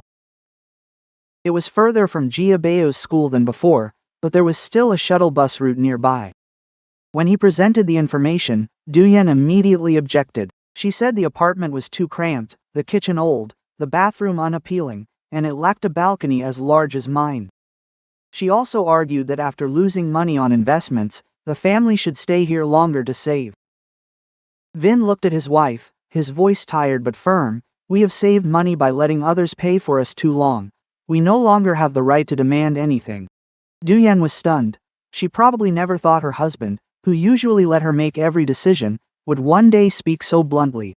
She turned to her mother-in-law for help. Mom, look at what he's saying. We have a spacious place to stay, yet he forces us to move to a cramped one. Mrs. Hong did not defend her as she had before. She just said slowly, it's a place where you and your husband pay yourselves and decide your own life. No matter how spacious someone else's house is, if there is constant discord, it is not your own home. Duyen bit her lip, her eyes turning red. She said the older woman had changed, claiming she used to love her eldest son and grandson, but now sided with me. Mrs. Hong sighed, I am not siding with anyone. I just cannot keep telling others to suffer losses so that you can be comfortable. That statement left Duyen speechless. In the following days, Vin began packing up their things. He sorted clothes and Jia Bao's books, discarded unnecessary items, and contacted a moving company. There were items Duyen had previously bought on impulse that had filled up the entire balcony. Since they wouldn't fit in the new apartment, she had to sell them off at a low price. Every time she saw her belongings being sold, she felt regretful and grew irritable. But Vin no longer let his wife blame him as she pleased. He said they had to learn to live within their actual means and couldn't be in debt while trying to maintain a facade of prosperity. I did not interfere with their arrangements. Only when Jia Bao worriedly asked if he would have to change schools did I sit down to explain that he could stay at his old school. He would just need to wake up a little earlier. I even helped him pack his books into boxes, labeling each subject on the outside so it would be easier to find at the new place. Jia Bao looked at me for a moment and then whispered, Does Aunt Hua hate me? That question made me pause. I patted his head and replied, Adult problems are not your fault. I have never wanted you to suffer. He bowed his head, twisting his hands together, and mumbled an apology on his mother's behalf for feeding his food to the dog. My heart ached as I listened. A child should not have to stand up and apologize for the mistakes of their parents. Moving day came 3 days earlier than the 30-day deadline. Vin rented a small truck and moved his things down with the help of 2 friends. Quan still helped with the heavy items but did not do everything for them like before. When Jia Bao's cabinet got stuck in the doorway, the 2 brothers lifted it together and tilted it sideways. In that moment, they stood very close to each other, but no one said anything beyond what was necessary. I know there is still brotherly love between them. It is just that their trust has been wounded too deeply to return immediately. Before leaving, Vin stood at the living room door for a long time. He looked at Quan and said, I'm sorry, not just for staying too long, but because I once thought that since you were better off, you had to help me. I took your generosity for granted as an obligation. Quan was silent for a few seconds before replying, I don't expect you to pay back what's in the past. I just hope that from now on, you will stand on your own 2 feet. Vin nodded, then turned to me with an ashamed expression. Wah, I owe you an apology. I knew this house was the result of your hard work, yet I turned a blind eye when my wife behaved so poorly. I did not say that I had forgotten everything. I only replied that from now on, he needed to protect Jia Bao, manage his debts, and not sign any documents without reading them carefully. Forgiveness does not mean denying the consequences, and starting over cannot be based on a few empty promises. Duyen was the last one to step out of the apartment, dragging a large suitcase, her face gaunt, her eyes lacking their former arrogance. As she passed me, she paused as if to say something, but in the end, she just bowed her head. The door closed behind Vin's family. The apartment suddenly felt strangely spacious and quiet. I didn't feel happy as I once thought I would. I only felt a heavy emptiness after more than a year of living in tension. But I also knew it was a necessary step.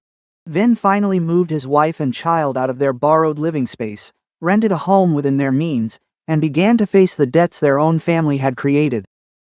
As for Duyen, for the first time without my apartment as a safety net, she was forced to learn to pay for every decision she previously assumed others would cover for her. After the day Vin moved his family out, my apartment returned to being peaceful. Doors no longer slammed shut, and the kitchen was free of complaints and items being taken without permission. However, that peace didn't mean everything was over, because the debts, investment files, and consequences of Duyen's lies remained. Vin began living a completely different life. Every morning, he woke up earlier to take Bao to the bus stop before heading to work. In the evenings, instead of looking at his phone or letting his wife decide every expense, he pulled out a notebook to record rent, tuition, food costs, and every debt to be paid. The rented apartment was much smaller than my place. There was no extra room to pile up things, no air conditioning in every room, and no ability to buy whatever they wanted and just leave it there. After only a few days, Duyen was constantly complaining about the heat and the cramped space, blaming her husband for choosing such a shabby place. Vin was no longer silent as he used to be. He said bluntly, "This house isn't nice, but we pay the rent ourselves. No one has the right to evict us, and no one has to work until late to support us. If you want to live better, let's work together. Stop thinking about relying on other people." Duyen cried upon hearing this, claiming that her husband had turned his back on her just when she was in trouble. She reiterated that most of the investment money was to buy a house for the whole family, not for her personal use. But Vin only asked one question. If it was truly for the family, why did you hide it from me and Mom, and even take Hoa's papers to take out a loan? She couldn't answer. The group of people who lost money in the project had gathered dozens of files. After the reports were filed, the authorities began verifying the receiving accounts, office addresses, and the brokers involved. Quan only helped them check the documents one last time, then let them handle it directly themselves. A relative who knew about the situation advised Quan to step in and take care of it because he understood the paperwork better than Vin. Quan refused very clearly. "I can tell him what needs to be prepared, but the one who signed, transferred the money, and took the debt must resolve it themselves. If I do it for them from start to finish again, he will never learn how to take responsibility." This time, Mrs. Hong didn't blame her youngest son for being cold. She even told Vin he must take time off work, accompany his wife to every meeting, and read every document carefully before signing. Since moving out, she has continued to live with my wife and me. She said she was old and didn't want to run back and forth between two houses, but she often visited Ba on weekends, and I didn't object, because no matter how wrong the adults are, the boy is still her grandson and doesn't deserve to be cut off from family affection. One afternoon, she returned looking sad. She said Duyen was looking for a part-time job, but everywhere required fixed hours. Meanwhile, she still had to worry about picking up the kids and handling the investment case. Previously, she used to sell goods online, but there was almost no profit. Most of the revenue she boasted about was just rotating capital. I felt no joy at those difficulties. I only said that she just needed to start with a suitable job. Even if the income isn't high, no one can pay off debt overnight, but at least there must be good intentions and a genuine source of money. A few days later, Duyen called me on her own. This was the first time since moving out that she reached out without asking her mother-in-law or Vin to speak for her. Her voice was very faint. "Wah, I want to ask you something." I waited in silence. She said someone in the victim group introduced a lawyer to help with their files, but they required each person to pay a large fee up front. She was afraid of being scammed again, so she wanted us to help review the documents. I replied that she could send the information for us to do a basic check, but before paying, she must verify their credentials, the service contract, and the scope of work. She hesitated for a moment and then said thank you. Before hanging up, she unexpectedly mentioned the 10 million Vietnamese dongs my husband and I had refunded to the tenant. She said she couldn't pay it back in full right now, but wanted to transfer 1 million Vietnamese dongs each month. I didn't expect her to proactively bring up that debt. I asked if that amount would leave her family short on food. She replied that Vin agreed that no matter how little, they must pay it back because it was a loss they caused, not something my husband and I voluntarily gave. The first month, my account received 1 million Vietnamese dongs with the transfer note, refund for damages caused. Looking at those words, I didn't feel triumphant. I only felt that Duyen was finally starting to understand that every consequence has a name and won't just disappear if one cries long enough. However, her transformation did not happen easily. There were days when the pressure of debt made her snap, smashing a bowl and blaming Vin for not stopping her from the start. Vin replied that he was partly at fault for being indifferent and signing papers carelessly, but she couldn't use his weakness to wash her hands of her own choices. They argued so loudly that Jia Bao got scared and called his grandmother. Mrs. Hong rushed over, but instead of taking her son and grandson back to my house like before, she sat down to talk to both of them. She said when the house is cramped, money is tight, and debt is high, you must rely on each other to survive. But relying on each other doesn't mean blaming each other. If both of you are wrong, then both must fix it. Don't make the child listen to parents fighting every day. After that day, Vin and Duyen agreed to clearly divide their responsibilities. He works overtime 2 evenings a week at the company warehouse. She took on packaging products at home and helping with sales for a familiar shop. The income isn't high, but it's stable. They cut almost all unnecessary expenses. She sold her scooter to buy a cheaper, older bike and used the difference to pay off a high-interest debt. Duyen used to be very self-conscious, so riding an old bike made her shy about meeting acquaintances, but no one would lend her money to keep up appearances anymore. After a few weeks, she gradually stopped caring about what others thought. The post slandering my spouse and me online was still saved by some people. Quan asked her to post a correction, not to humiliate her, but to protect my reputation at work. She hesitated for 2 whole days. Finally, she posted a brief statement confirming that her previous information was incomplete. The apartment did not belong to her, and the family moving out was a result of financial mismanagement and the unauthorized use of documents. She did not detail the predatory loans or failed investments, but that was enough for many who had criticized me to delete their comments or send apologies. I didn't answer everyone. The hurt caused by rumors cannot disappear just because of a correction post, but at least the truth was set back in its rightful place. About 2 months later, authorities announced they had identified several individuals involved in the investment scam ring. The chance of recovering the entire amount is very low, but some accounts have been frozen for the investigation. Upon hearing the news, Duyen was so happy she burst into tears. Quan immediately reminded her that there is no final conclusion yet. The family must not borrow or contribute any more money in the hope of getting it back quickly. She nodded, not arguing this time. That evening, Mrs. Hong sat on the balcony with me. She looked down at the bright windows in the courtyard and softly said, "I used to think you pushing your siblings out was tearing the family apart. Now I understand. If you had let them stay that day, Duyen might have borrowed more, and Vin would still refuse to grow up." I didn't answer immediately. A gentle breeze blew by, carrying the sound of children playing in the courtyard. Our family cannot return to how it was before and perhaps will never be whole again, as if nothing had ever happened. But Vin has learned to pay for the place he lives in himself. Duyen has begun paying off each of the debts she caused. As for Mrs. Hong, she no longer uses family bonds to force one person to sacrifice for another. It is not a perfect ending yet. But at least for the first time in a long while, everyone is standing in their right place and taking responsibility for their own actions. Nearly half a year later, Vin moved out with his wife and child. Everyone's life has gradually settled into a different rhythm. My apartment is no longer as crowded as before, but it also doesn't feel suffocating anymore. Every time I open the door, even though Quan and I still work overtime often and sometimes get home past 9 p.m., the small kitchen is always kept tidy, and no one touches the food we've prepared without asking. There are no more comments that make someone who is tired and hungry feel like they are imposing in their own home. Mrs. Hong still lives with my husband and me.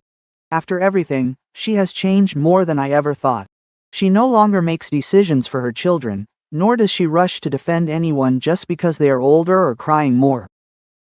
Whenever Vin and Duyen face difficulties, she still visits and brings baby Bao some fruit or milk, but she no longer takes our money to secretly compensate them.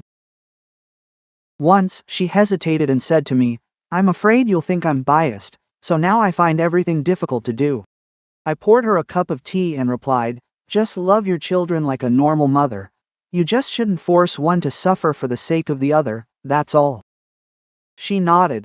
Her eyes were slightly red. I understand she is not a bad person. She had just lived too long with the belief that for a family to be at peace, those doing better must endure, and those who are weaker must be coddled. But sometimes, that protection lasts too long, making the person being sheltered unable to walk on their own.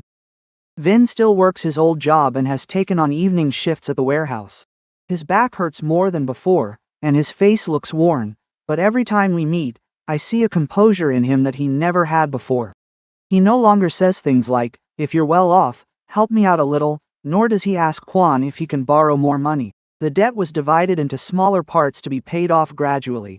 He prioritized paying off the high-interest debts first, and also reimbursed us for the money Duyen had once used to cause damage to the tenants.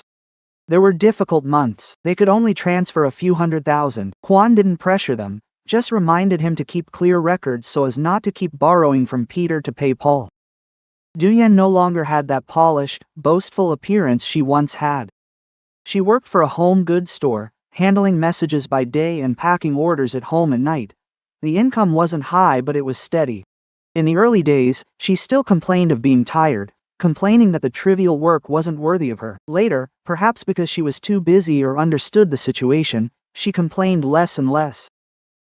One Sunday afternoon, she suddenly called me to ask if the whole family could come over for a meal. She said the kids missed their grandparents and also wanted to see Uncle Kwan and me. I looked at my husband. Kwan was silent for a few seconds, then nodded. I didn't prepare anything fancy, just a pot of sour soup, a plate of braised fish, boiled vegetables, and some stir-fried meat. These dishes were so ordinary that they weren't worth showing off to anyone. But as I placed them on the table, I suddenly remembered that evening years ago, when my husband and I came home late from work and saw all the food dumped into the dog's bowl. Vin brought the kids over first. The boy had grown taller, greeted us politely, and ran in to hug his grandmother. Duyen arrived later, carrying a bag of oranges and a small box of cookies. She stood outside the door for a while, as if unsure of what expression to wear when stepping inside. I stepped aside. I said, "Come in, everyone is waiting." During the meal, no one spoke much at first. Jia Bao told stories about school, Grandma Hong asked how his studies were going, and Kwan asked Vin if work was okay. These were very ordinary conversations, but it was that very normalcy that made me feel at ease. When everyone had almost finished eating, Duyen suddenly set her bowl down. She looked at me, her hands clasped under the table, and said, "Wah, I still owe you a proper apology." The room went silent. She said that before, she always thought that since my husband and I had a house and stable jobs, it was only natural for us to help her family. She saw what I had, but didn't see the days Kwan and I had to work overtime, the money we saved bit by bit, or the inconvenience of having a whole family living with us. She confessed that she used to be jealous of me. The more she envied me, the more she wanted to prove that she could also own a house, even get one quickly so she wouldn't be inferior to anyone. Because of that, she believed in get-rich-quick promises, borrowed money, and took the liberty of using someone else's documents. Her voice choked up when she mentioned the meal that was thrown to the dogs. At that time, she was angry because I texted that I was coming home late, and since she had to cook, she did it on purpose to teach me a lesson. She knew the food was still good. She just didn't think such a small act would lead to everything that followed. I looked at her for a long time before saying that the meal didn't ruin everything. It just made it impossible to hide what had been brewing for a long time. Duyen lowered her head. I didn't say I had forgotten, because there are wounds that cannot disappear after just one apology, but I also didn't want to hold on to anger forever, as the one who ends up most exhausted is myself. I told her that I accepted her apology, but to go back to how things were, we would probably need more time. She nodded, and tears fell onto the back of her hand. No one blamed her, and no one rushed to comfort her. Everyone understood that forgiveness isn't a door opening to make everything whole again, but simply a chance for those who hurt each other to stand closer without continuing to cause harm. After the meal, Duyen took the initiative to clear the dishes. I walked into the kitchen to help, but saw she had carefully wrapped the leftovers and placed them neatly in the fridge. She said nothing, and I didn't bring up the past. That evening, after everyone had left, Kwan stood next to me on the balcony. He asked, "Do you feel lighter now?" I rested my head on my husband's shoulder, looking at the distant glowing windows and whispered, "Yes, but not because they apologized, but because in the end, everyone knows the burden they must bear." Kwan held my hand. His palm was calloused from work, but its warmth reminded me why I had tried so hard to protect this home. Since that day, our two families didn't become close immediately, but we began to interact in moderation. Everyone had their own home, their own expenses, and their own responsibilities. When help was needed, we still assisted within our capabilities, but no one took another person's sacrifice for granted as an obligation anymore. Sometimes I still return at 9 p.m., when Mrs. Hong is already asleep. The kitchen only has a small yellow light left on, with a meal quan warmed up for me on the table and a hastily written note beside it. Eat while it's warm when you get home. I sat down to eat a late meal in the quiet. It wasn't a feast, and no one was saying anything grand. But it was a meal that belonged to me. In a house built with effort, respect, and boundaries were finally being preserved. After so much noise, I finally understood that a home doesn't need to be crowded to be warm. It only needs for those who enter to not have to be on guard. Those who return late still know there is a meal waiting for them. And kinship is no longer a reason for anyone to live in hurt forever.